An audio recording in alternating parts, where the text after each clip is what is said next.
Caiu. E capaz que não sai hoje, né? Porque a internet deve estar sobrecarregada. De domingo deve ter milhões de pessoas acessando. Comecei a fazer a live e caiu. Então eu estava falando da utilidade da poesia, dos poetas, né? E depois eu vou tentar colar a parte eh, que caiu. Então eu estava chegando na parte em que eu digo que a poética, a utilidade da poesia é um velho debate, né? E que Théophile Gautier dizia que só o belo é poético e que o belo não pode ser útil, porque se for útil perde a beleza, né? Ele critica as pessoas que utilizam a poesia para criticar a sociedade, para criticar. Quer dizer, ele acha então que a poesia não pode ter engajamento social. Já eu acho o contrário. É, ele chamava os fabricantes de rima, né? Aqueles que criticam a sociedade ou que botam a moral na poesia, né? Na antiguidade, Horácio exigiu poesia para combinar prazer com ensino. Seu lema, que foi adotado por muitos poetas ao longo dos séculos, foi ilustrado pelos membros da Pleiade, La Fontaine, Voltaire e Victor Hugo. E de Bellay combinava o lirismo pessoal com poemas comprometidos. Por que não? O Victor Hugo fez poemas maravilhosos onde ele defendia o direito das crianças, né, de não ir trabalhar nas minas, né, denunciou, né, Castro Alves denunciou a escravidão, era um gênio, né? Poetas maravilhosos, fizeram poemas engajados, defendendo causas, como Gonçalves Dias, né, sobre os índios, né? Juca Pirama, não sei se é algo. Engraçado, eu acho que eu vou dizer um dia esse poema Juca Pirama, porque é maravilhoso, é de Gonçalves Dias. Pois choraste em presença da morte, pois choraste, meu filho, não és.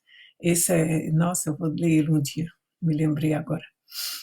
É, então, do Belé, por exemplo, ele combinava o lirismo pessoal com poemas comprometidos, né? E como eu falei, Hugo também, Victor Hugo também e tantos outros, né? É, tem que distinguir os vários tipos de utilidade, né? Tem uma dimensão coletiva com a poesia satírica, moral mesmo, ou poesia épica, né? Que canta as glórias de um país ou de heróis, né? Como os griots africanos. Os griots africanos, eles percorrem ainda, né? Na África, distâncias imensas, onde eles vão cantar as glórias dos reis, das personalidades, e conhecem a genealogia de séculos, né? Aquilo vem passando de séculos, é por isso que nós temos ainda epopeias africanas que estão aí circulando, e em várias partes do mundo as epopeias circularam de maneira oral, né? A maioria das sociedades não tinha a escrita. Ou então, bom, a poesia pode ter uma dimensão somente individual, um lirismo pessoal, né? Que pode inclusive alcançar uma dimensão universal, quando celebra o amor, a morte, o mal de viver, que tudo isso faz parte da história da humanidade, de todo mundo, né? Então, talvez o questionamento devesse ser a quem a poesia é útil, né? Em lugar de perguntar se a poesia é útil, se o poeta é útil. Mas a quem a poesia é útil? Aí cabe a, a quem lê poesia de responder, né? O leitor, ele compartilha os sentimentos, as emoções do poeta, né?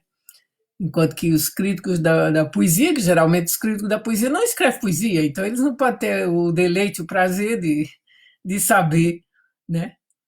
E eu continuo perguntando, se alguém soubesse o poeta é outro, me mande um e-mail, me manda uma mensagem. Mas os poetas desempenham um papel às vezes, né, em seu tempo, diante da história que talvez mais tarde vai julgá-los, né? Tem gente aí que escreveu, por exemplo, Badiou, Alain Badiou, esse poeta que eu admiro, poeta não, ele é poeta também, mas ele não escreve poesia, ele escreve filosofia, ele pensa.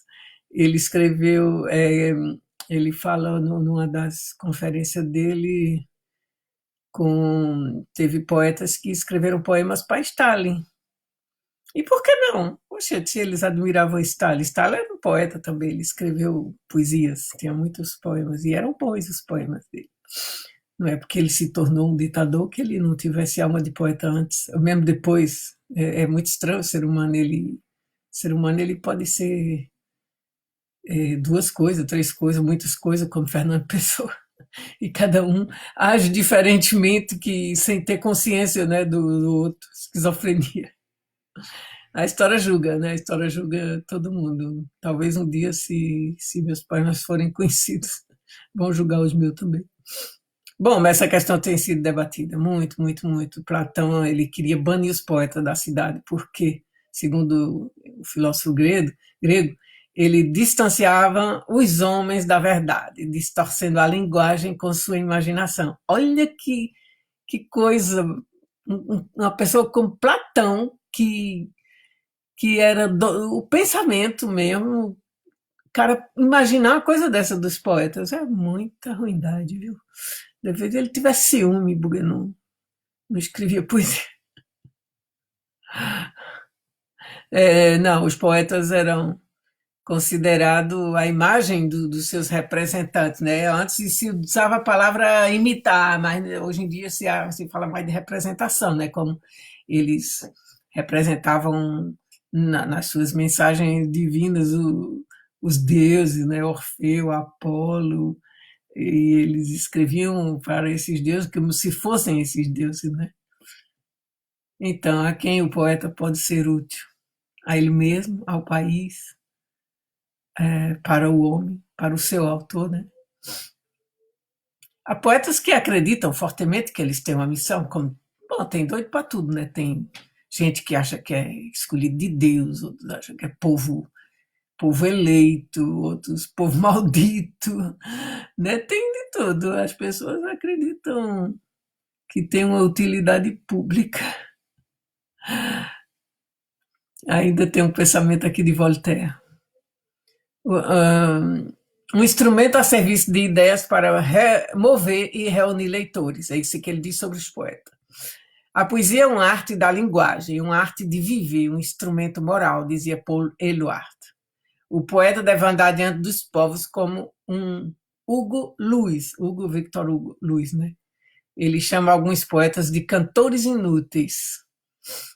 O poeta é um simples acompanhante, para Baudelaire, né? Um companheiro de viagem. Baudelaire dizia isso. O poeta é um multiplicador do progresso, para Rimbaud. Não é Rimbaud, é Rimbaud, ele é poeta, que não sei, no Brasil deve dizer Rimbaud, né? Rimbaud. Rimbaud. Poesia é uma bugiganga abolida da inanidade sônica, dizia Mallarmé. Incompreensível essa frase dele. Os combatentes da resistência escreveram poemas para lembrar os heróis que morreram em batalhas. O João define o poeta como um portador de oxigênio que renova nossa visão do mundo. Vagalume do pincel negro da cidade, dizia Bourbier, poeta escoteiro moderno. Minha boca será a boca dos infortúnios que não têm boca. Minha voz, a liberdade daqueles que se acotovelam no calabouço do desespero, escreveu Aimé Césaire, o grande poeta negro. Que para ele o poeta era um porta-voz dos oprimidos. Eu acho que pode ser, sim. Eu gosto dessa definição. Poesia é uma insurreição, dizia Pablo Neruda, porque Pablo Neruda lutou, né? Como uma convocação, né, contra a ditadura, porque ele lutou contra a ditadura militar. Um poeta não é mais útil para o Estado do que um bom jogador, dizia Malherbe. Tem gente que pensa umas coisas estranhas. O erro frequente é pensar que a poesia pode ser desvinculada de qualquer forma de compromisso político. No entanto, é útil para o poeta porque permite expressar emoções, sentimentos pessoais e Ou então, o quê? O poeta deve ficar na sua torre de marfim, lá, sozinho, separado do mundo, né? Sofrendo, lá, como os poetas românticos, morrendo de tuberculose aos 33 anos. Ou ir para a rua, né? Tem que ir para a rua. Agora não pode, né? Porque estamos em tempo de confinamento, agora é poesia dentro de casa. Mas o. Então, Alain Badiou, o livro dele, O que Pode a Poesia, que não sei, acho que não sei se tem livro de Badiou no Brasil. Eu sei que ele já foi no Brasil fazer conferência. Ele está vivo ainda, um senhor que é comunista francês, um filósofo francês, é, comunista convicto, né? Ele tem um conceito do comunismo muito bonito, né? Que ele acha que vai vir, que vai vir. Eu também acho. E chegou o momento, né? Com isso, nós estamos num momento que deveria ser revolucionário, mas o povo está aí sem fazer nada. Então, para ele, a poesia sempre foi um lugar de pensamento, um procedimento da verdade. Mas, ao contrário da filosofia, que tem o desejo de pensar o pensamento, a poesia é um pensamento em ação, que conta na linguagem da singularidade e da presença dos sensíveis. A poesia não é uma reflexão, mas desde a época da modernidade, que ele chama da era dos poetas, a poesia é vinculada para que alguns poetas pensem esse pensamento. Já em 1860, Mallarmé declara que seu pensamento foi pensado. E o poeta é confrontado com a questão: o que pensar?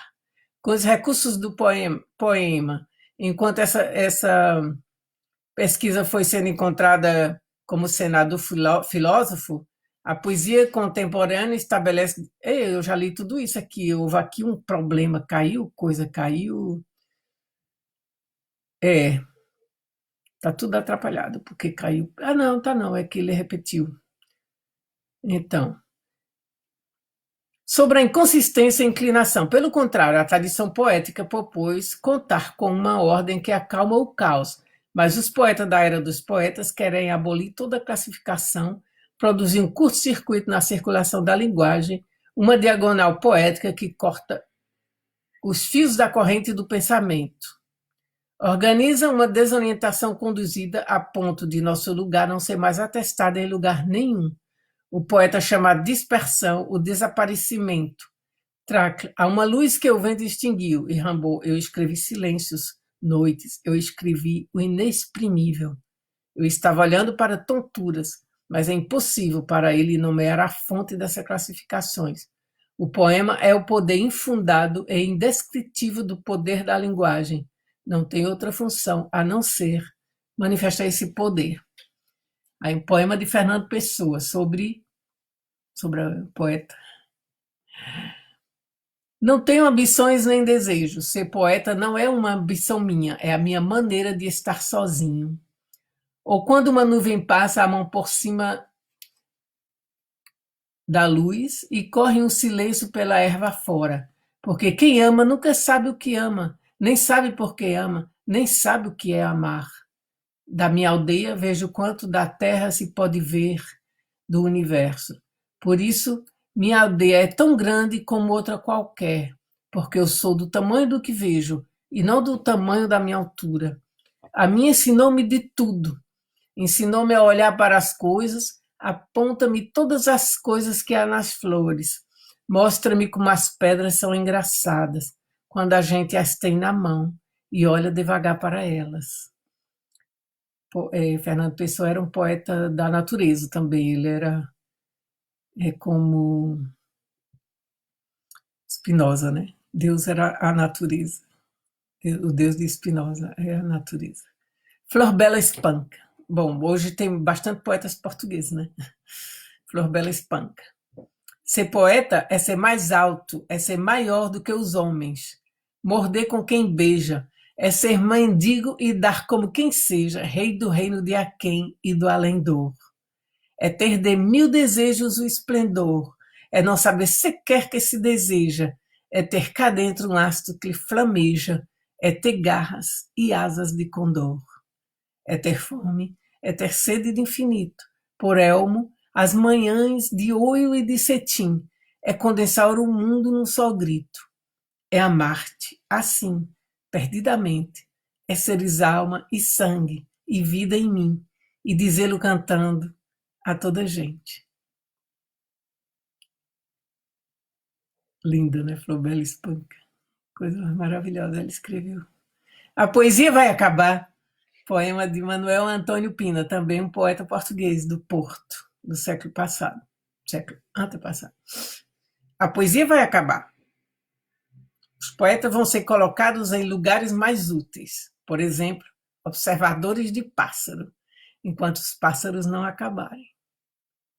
Esta certeza tive-a hoje ao entrar numa repartição pública. Um senhor míope atendia devagar ao balcão. Eu perguntei: que faz algum poeta por este senhor? E a pergunta afligiu-me tanto, por dentro e por fora da cabeça, que tive que voltar a ler toda a poesia, desde o princípio do mundo. Uma pergunta numa cabeça, como uma coroa de espinhos. Estão todos a ver onde o autor quer chegar? Caraca, que fez algum poeta por este senhor? Que pergunta, né? Não me importo com as rimas, diz Alberto Caeiro. Alberto Caeiro, vocês sabem que é um dos nomes de Fernando Pessoa, né? Não me importo com as rimas, raras vezes há duas árvores iguais, uma ao lado da outra. Penso e escrevo como as flores têm cor, mas com menos perfeição. No meu modo de exprimir-me, porque me falta a simplicidade divina de ser todo só o meu exterior. Olho e comovo-me como a água corre quando o chão é inclinado. Comovo-me como a água corre quando o chão é inclinado. E a minha poesia é natural. Corno a levantar-se, vento. Fernando Caeiro, para mim, é os personagens de Fernando Pessoa melhor que tem. Ele é o meu preferido. Este é o prólogo, Federico Garcia Lorca. Bom, Garcia Lorca é espanhol, né? Deixaria neste livro toda a minha alma, este livro que viu as paisagens comigo e viveu horas santas. Que compaixão dos livros que nos enchem as mãos de rosas e de estrelas e lentamente passam. Que tristeza tão funda é mirar os retábulos de dores e de penas que um coração levanta. Ver passar os espectros de vida que se apagam. Ver o homem despido em Pégaso sem asas. Ver a vida e a morte, a síntese do mundo, que em espaços profundos se miram e se abraçam. Um livro de poemas é outono morto. Os versos são as folhas negras em terras brancas. E a voz que os lê é o sopro do vento que eles metem nos peitos, entranháveis distâncias. O poeta é uma árvore com fruto de tristezas e com folhas murchadas de chorar o que ama. O poeta é o médium da natureza mãe, que explica sua grandeza por meio das palavras. O poeta compreende todo o incompreensível e as coisas que se odeiam, ele, amigas, as chama. Sabe ele que as veredas são todas impossíveis e por isso de noite vai por elas com calma. Nos livros seus, diversos entre rosas de sangue, vão passando as tristonhas e eternas caravanas que fizeram ao poeta quando chora nas tardes rodeado e cingido por seus próprios fantasmas.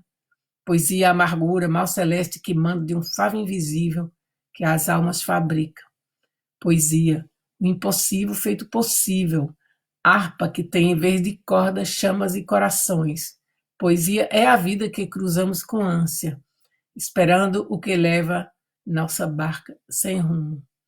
Livros doces de versos são os astros que passam pelo silêncio mudo para o reino do nada, escrevendo no céu as estrofes de prata, ó que penas tão fundas e nunca aliviadas, as vozes dolorosas que os poetas cantam, deixariam no livro, neste toda a minha alma.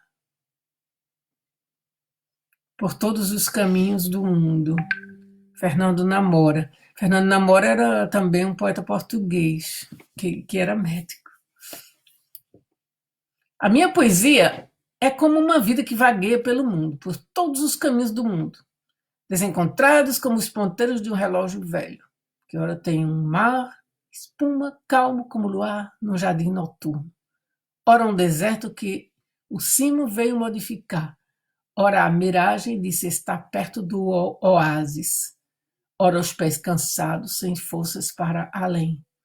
Que ninguém me peça esse andar certo de quem sabe o rumo e a hora de o atingir, a tranquilidade de quem tem na mão o profetizado, e que a tempestade não lhe abalará o palácio, a doçura de quem nada tem a regatear, o clamor dos que nasceram com o sangue a crepitar. Na minha vida, nem sempre a bússola se atrai ao mesmo norte, que ninguém me peça nada, nada. Deixai-me com o meu dia, que nem sempre é dia, com a minha noite, que nem sempre é noite, como a alma quer. Não sei caminhos de cor.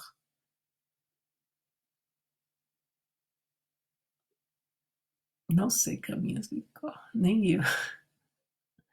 Vila Matas. Não sei o que é essa Vila Matas. Eu achei esse poema, achei engraçado. Não é um poema, é um pensamento. Eu achava que queria ser poeta, mas no fundo eu queria ser poema. Se eu quisesse ser um poema, que poema eu poderia ser? Nossa, acho que eu seria tantos poemas. Viraria uma árvore a poemas. Cada folha seria um poema. Ah, eu vou desenhar isso depois. Vai ser uma árvore de poema. Cada folha será um poema de um poeta que eu amo. Então, defesa da alegria. Então, para mim, os poetas servem para dar alegria ou tristeza, dependendo do poeta. Eu mesmo gosto de dar alegria, mesmo quando eu estou lendo tristeza. Defesa da Alegria, de Mário Benedetti. Mário Benedetti é um poeta uruguaio. Defender a alegria como uma trincheira. Defendê-la do escândalo e da rotina, da miséria e dos miseráveis, das ausências transitórias e das definitivas. Defender a alegria por princípio. Defendê-la do pasmo e dos pesadelos, assim dos neutrais e dos neutrões, das infâmias doces e dos graves diagnósticos. Defender a alegria como bandeira, defendê-la do raio e da melancolia, dos engenhos e também dos canalhas, da retórica e das paragens cardíacas, das endemias e das academias. Defender a alegria como um destino, defendê-la do fogo e dos bombeiros, dos suicidas e homicidas, do descanso e do cansaço, e da obrigação de estar alegre.